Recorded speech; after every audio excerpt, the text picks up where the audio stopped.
څومره عمر دی جی؟ د 6 سال 6 سالو. او دغه شان خېټه کله کوي خېټه اف لکه او دغه مثال ځینې کیږي کنه نه جی کله علاج سره خشي بس بیا دغه شي. تاسو ته ما ویلو چې دې کې کولمه دنده بند ده کنه. السلام علیکم ورحمت الله. د دې ماشوم د پیدایش نه واخله د دې عمره پورې خېټه سختيږي او ډکه مچازي نه کیږي. د تدیر علاجونه وشو. د خېټې د نرمېدو مختلف قسم دوايانې ورته ورکړې شي. د هفته نیمه 2 ټیک ټاک وي او دغه نه وروسته چې دغه اثر ختم شي واپس د خېټه سخت شي او د ماشوم ترقی نه کوي.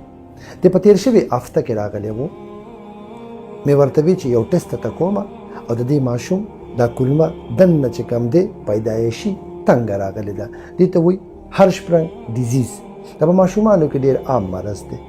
په دې لویه کولمه کې یو معمولی غونته کې ځای دی هغه دومره تنګ راغلی دی چې په هغې کې صرف د پین د سر دننه ځي او په هغې کې ډکې مچازې ډېره په مشکله باندې پاس کېږي. دا ماشوم خوراک کوي ډکې مچازې جوړېږي په کته نه ځي شاته کولمه دقه شانتې پړسېږي او د هغې سره دې ماشوم وزن نه ترقي نه کوي خوراک ته زړه نه کېږي او طبیعت چې کوم دی آف وي خراب وي. اوس مولا بیا دې عینې ما وکړله هغه ټیسټ یې راغی په هغې کې اقه تنګ ځای راغستی دی.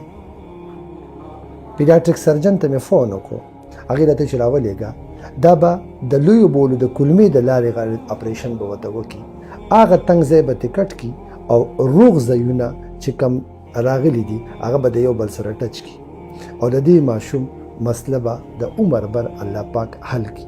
کم کسانو چې خېټه سخته وي زه د ماشومانو خبره کوم نو هرشپرنګ ډیزیز د ماشومانو ډېر عام مرض دی او شارټ سیګمنټ هرشپرنګ ډیزیز په 80% د ماشومانو کې وي. نو دا ټیسټ ولا کوئ او بیا سرجن ته ښایئ. السلام علیکم.